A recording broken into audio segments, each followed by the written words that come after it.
హైదరాబాద్లో real boom తగ్గిందా? Real ఎస్టేట్లో పెట్టుబడులు పెట్టేందుకు జనం ఆసక్తి చూపటం లేదా? రియల్ ఎస్టేట్ సంస్థలు భారీ పెట్టుబడులు పెట్టి సర్వహంగులతో వేలాది ఇళ్లు నిర్మించినా కొనేవారు కనిపించడం లేదా? ఆశించిన స్థాయిలో ఇళ్ల విక్రయాలు లేక ప్రతికూల పరిస్థితులతో రియల్ ఎస్టేట్ రంగం సతమతమవుతోందా?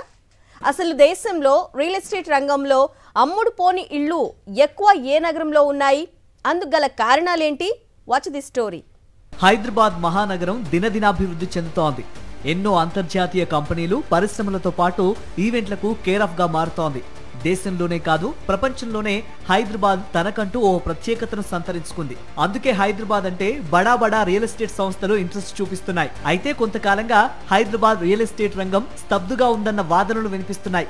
అదే సమయంలో రియల్ ఎస్టేట్ రంగంలో అవకాశాలు ఉన్నాయని భారీగా పెట్టుబడులు పెట్టేందుకు ముందుకు వస్తున్నాయి పెద్ద పెద్ద business houses. Real estate market బాగా ఉందని భారీ స్థాయిలో పెట్టుబడులతో హైరైజ్ అపార్ట్మెంట్ల నిర్మాణం జరుగుతూనే ఉంది. ఒకవైపు సప్లై ఎక్కువగా ఉండటం, మరోవైపు అంతే స్థాయిలో డిమాండ్ లేకపోవడంతో హైదరాబాద్ లో అమ్ముడు పోని ఇళ్ల సంఖ్య రోజు రోజుకు పెరిగిపోతోందని ఆన్ రాక్ రీసెర్చ్ డేటా చెబుతోంది. నిర్దిష్ట కాలంలో మార్కెట్లో అమ్ముడుపోకుండా ఉన్న ఇల్లు లేదా అమ్మకానికి సిద్ధంగా ఉన్న ఇల్లు, అపార్ట్మెంట్లను ఇన్వెంటరీగా పరిగణిస్తారు. రియల్ ఎస్టేట్ రంగంలో ప్రతికూల పరిస్థితులతో హైదరాబాద్ లో అమ్ముడుపోని ఇల్లు, అపార్ట్మెంట్ల సంఖ్య పెరిగిపోతున్నట్లు గణాంకాలు చెబుతున్నాయి. దేశంలో సెప్టెంబర్ వరకు 5,61,756 అమ్ముడుపోని ఇల్లుంటే ఇందులో అత్యధికంగా 1,76,000 ముంబైలోనే ఉన్నాయి.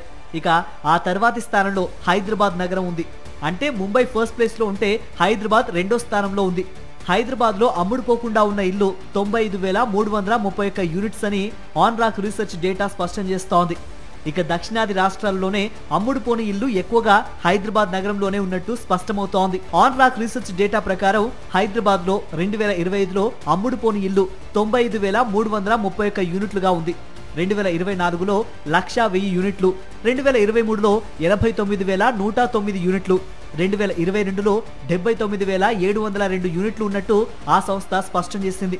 2 నుంచి 3 కోట్ల ధర ఉన్న లగ్జరీ ప్రాజెక్టుల్లో అమ్ముడుపోని ఇల్లే ఎక్కువగా ఉన్నట్టు స్పష్టమవుతోంది.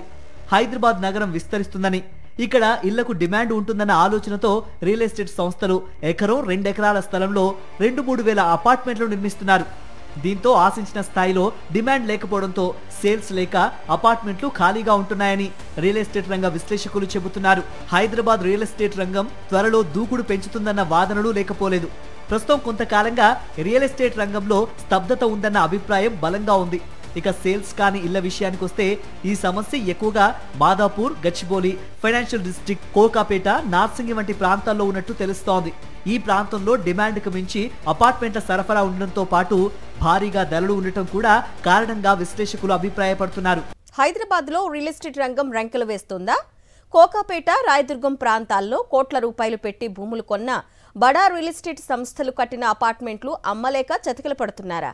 భారీగా అపార్ట్మెంటు ధరలు నిర్ణయించడమే అందుకు కారణమా? రియల్ బూమ్ అంతా గాలి బుడగే అనే వాదనలు నిజమెంత? హైదరాబాద్ చుట్టుపక్కల ప్రాంతాల్లో భూముల ధరలకు రెక్కలొచ్చాయి. ఎకరం భూమి విలువ 100 కోట్లు దాటుతోంది. ఫైనాన్షియల్ డిస్ట్రిక్ట్తో పాటు ఆ పరిసర ప్రాంతాల్లో భూములు ధరలు రికార్డులను బద్దలు కొడుతున్నాయి.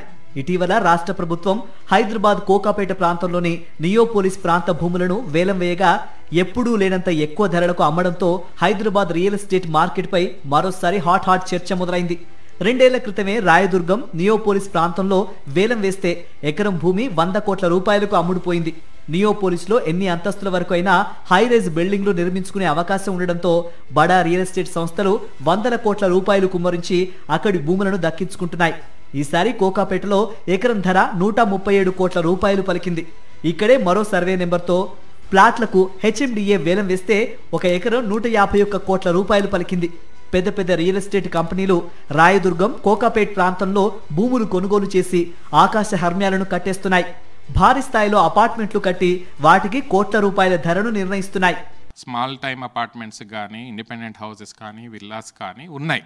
కానీ ఇప్పుడు ఏమవుతుందంటే మీకు మార్కెటింగ్ కాస్ట్లు పెంచుకొని కమిషన్లు పెంచేసి ఏంటి మార్కెట్లో నేను బాగా పాపులర్ అవ్వాలని ఇలా కాకుండా ఒక కన్జర్వేటివ్ నేచర్లో రియల్ ఎస్టేట్ అనేది యూటిలిటీగా చూడండి, బిజినెస్ లాగా బాగా చూసి రేట్లు పెంచేసుకుంటూ పోతే ఓవరాల్గా మళ్ళీ మీకే లాస్ అవుతుంది.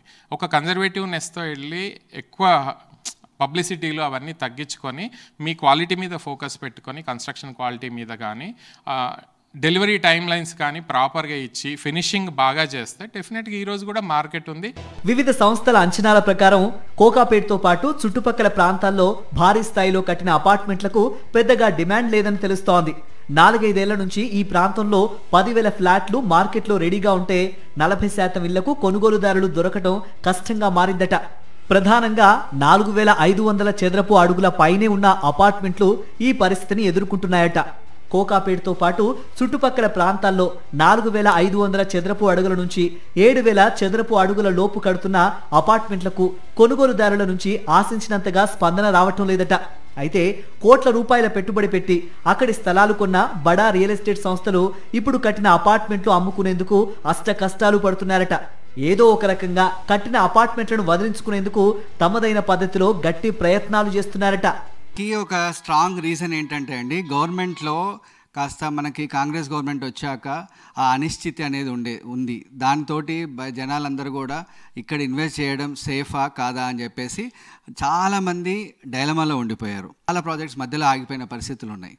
మనకి ఇక్కడ ఏంటంటే ఫండింగ్ బాగుంటుంది అండ్ అందరూ రెప్యూటెడ్ బిల్డర్స్ కాబట్టి ప్రాజెక్ట్ సకాలంలో కంప్లీట్ చేసేసి కొన్ని మధ్య ఆల్మోస్ట్ 50-60% సేల్ చేసుకుంటూ ఉంటారు.